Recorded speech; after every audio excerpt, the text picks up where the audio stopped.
Hi, this is James from Tabletop Gaming Guild, and today we're going to look at Drawn to Adventure. This is a roll and write game, an epic roll and write game, published by Final Frontier Games. And this can play from 1 to 4 players.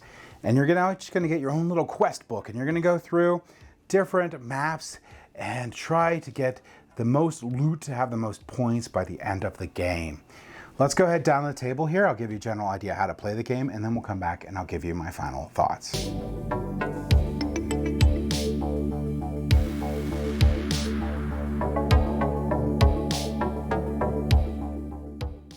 All right, so this is Drawn to Adventure.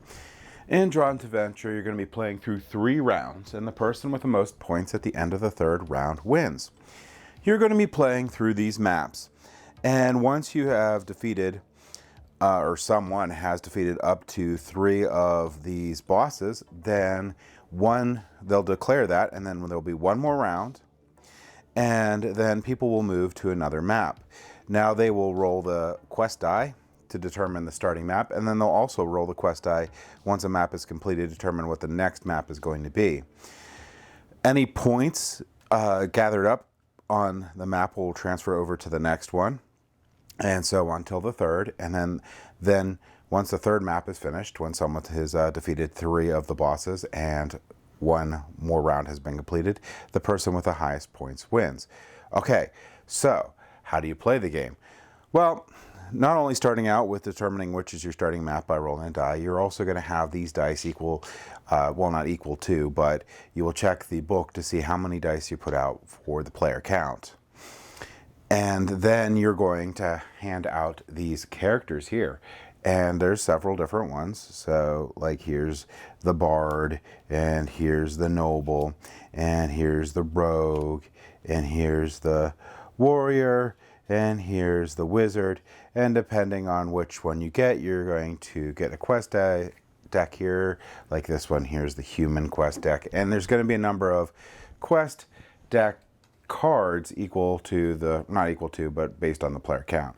Like here's the ones for the dwarf, and we have some for Trobbit, and then we have some here for halfling and a green elf, and so on. Now each of these, so let's say I picked wizard, each of these has 2 sides, and they have, other than just being a different gender, they have different bonuses that you can get throughout the game. Now, so you have your side quests, you have your character card, and now you have your deck. And what you're going to do on each turn is someone, the first player, which doesn't matter who it is, to start, is going to roll the dice, and then after everyone selects their dice, the person to the left will be the next first player. Now they can select this yellow die if they want, the first player. If they don't select this yellow die, it is actually just removed. So either the first player selects this yellow die or they don't. And there's a couple different faces on here. What this one will do is let them move in any direction, or they can gain a silver die, or silver coin. They'll just circle it off here. This one here, they get +2 of whatever their final dice is. But keep in mind that if you draft this die, you get pretty much what's left over. There'll be some dice, but you know, you may not get what you want to add to necessarily.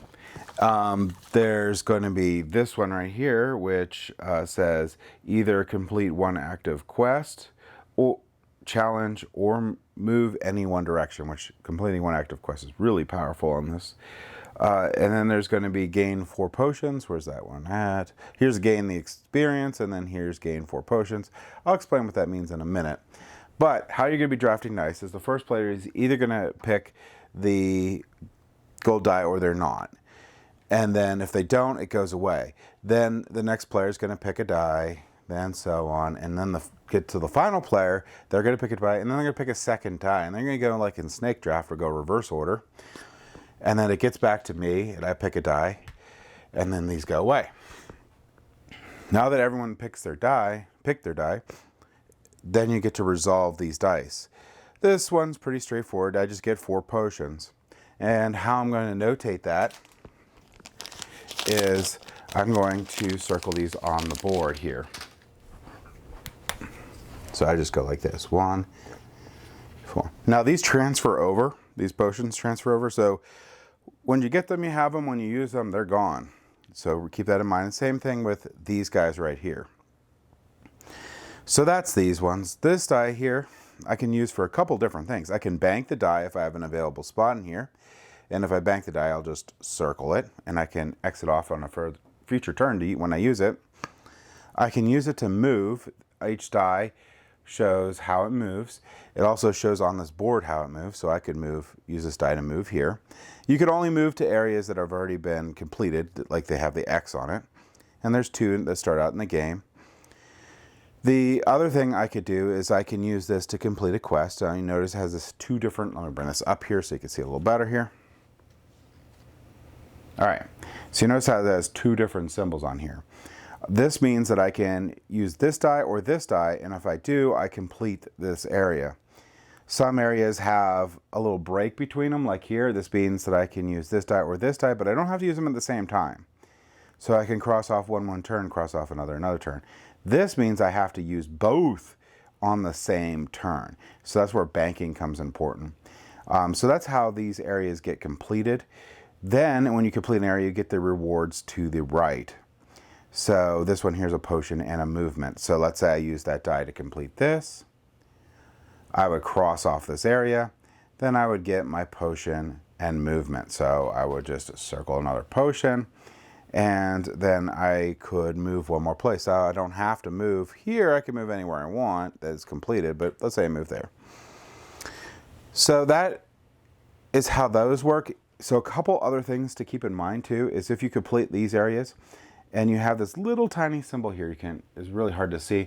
That's the early bird symbol here. So if I'm the first one to complete this place, I will get this potion, but everyone else has to exit off and they will not get that reward, but everyone will get the rewards down the bottom when they finish it. A couple other neat areas on the board is if I finish this area here, I can basically just jump to one of these 2 areas here, which is pretty cool. This one here too.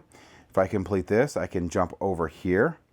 And then I immediately get the early bird if it hasn't been taken, which is a potion. So I can jump across the map completely with that. A couple other things to note is every map has some special text on here.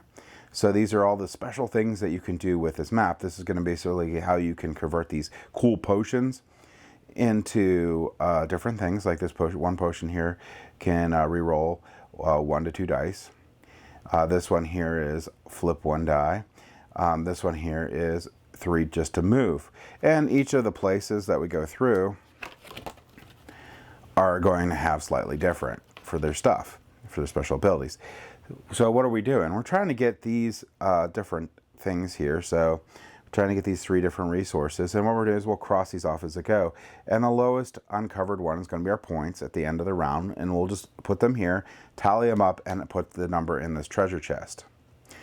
And then when the round is finished, so once someone has finished 3 of these and one final round has completed, we're going to figure out what the next map is, and we'll transfer, we would probably be something like this one. We would transfer that number here, we transfer our potions here, and we transfer these guys here.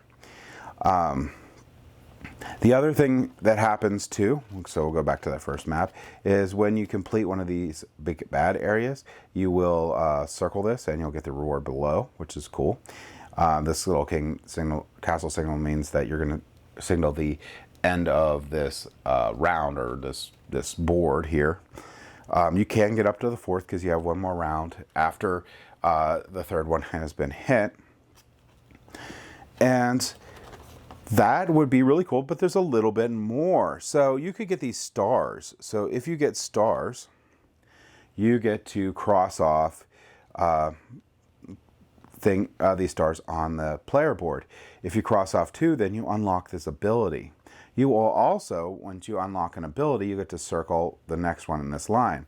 And what that will mean is the next time, so if I got these 2, I would get to circle this and I get this ability. So the next time I get a star, I can choose, do I want to take this reward or cross off another star? And these rewards get pretty good. So let's say I didn't and I did these, then I would have another one. I have 2 choices that I could do. And that's basically how this guy works. And as this card keeps leveling up as you go through the different maps. So it's really cool. What's the easiest way to get stars? Well, you know, you can get a star from the yellow power die, but you also can get stars from getting side quests. So if you go to a location with a side quest, you can do a side quest. You'll pick the bottom side quest from the board. Here, it's going to tell you where you need to go, just to tell you what you could do. Or a little text, just like a story on here. But this is what you have to do. So here you have to turn in 4 potions at location D. If you do, you'll flip it over and you'll get the reward. Here has a little text on the story, but this is the big thing. You get 2 stars, which is really good. You could use that to level up. Quest is one of the biggest ways that you're going to be able to gain experience for your hero and level them up.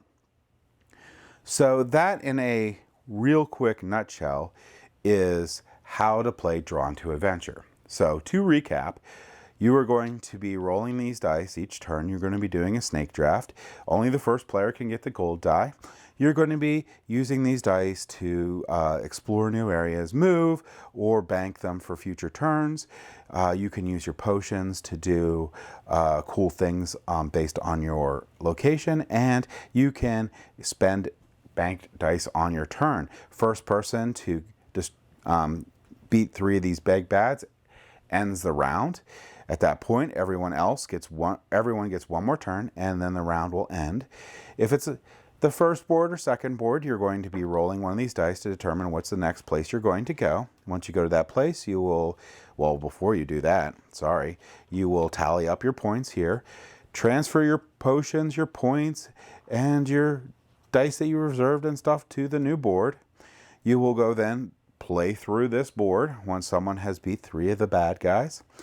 Then there'll be one more round, and if it's not your third board, you will tally up your points, roll the die to see what your new board is, go to that board, rinse and repeat, and once that's done, you will do your final score, and the person with the most points at the end of the game wins. So let's go ahead back up to the table here, and I'll give you my final thoughts on Drawn to Adventure. So this game here is okay. I don't know that I would bring this to the table very much, but if someone wanted to play this, I would play with them, and I'd probably have a fun time at it. The game itself is fine. I don't know if I was expecting more from like a super questy adventure style dice drafting game or whatnot, but basically, like, it doesn't, I cared very little to nothing about any other player's turn was one problem, which is a problem with a lot of roll and writes. The only time I ever care is maybe occasionally when someone says, oh, I got to this place first, and I no longer can get that early bird bonus. Other than that, there's no player interaction in this game, which in general is fine, but the boards themselves aren't that exciting. They're fine. It's cool to move stuff around, but you know, in the end, you're just checking off things. Like even the bosses, you only need like 2 die faces to get the bosses. You're just trying to move to them. And the side quests are pretty cool. Overall, there's a lot of really cool ideas in this game. I'm not sure that they like completely come together to make a epic experience. I'm actually pretty sure they don't. But it's still fun. It's still a really imaginative game, so I really like it for that. And I would say it's an okay game, so it's worth a play. I just don't know how much I'm going to play it. The other little nitpicky thing that I have with it is that that yellow die is, it's okay. The +2 is, I don't think I'll ever use that. Having 3 or whatever is just, who cares? It's not worth the grabbing that yellow +2 to not know what you're going to get in the end because of that snake draft. You're just going to get the remainder, so you can't guarantee you're going to get what you want. So in the end, it's actually better just to get what you want. So instead of that +2. So not too sure about that. I don't know. And the move anything is okay. I don't know. It's a really cool overpowered dice in concept, but it's not always overpowered. The 1 experience point, I will probably always take that because that is really nice. But yeah, I don't know about that little gold die, yellow die. But yeah, like I said, it is a fun game. It is fun to swap between those maps and rolling die to get a different map. Okay. It's just a little mechanical. It's not a lot of real choices in the game. You pretty much have like what you roll and what your best options are with that roll. You can make some mistakes. Maybe you should have banked your die instead of use it, but in most cases, no. You just sort of do what you need to do, and that's what you get. So, yeah. So that's my thoughts on it. Basically, it's an okay game. If someone wanted to play it, I would play it with them. I would not bring this to the table over many other games. I would just not. But I would play it if someone asked. And that's my thoughts on Drawn to Adventure. Thank you for watching.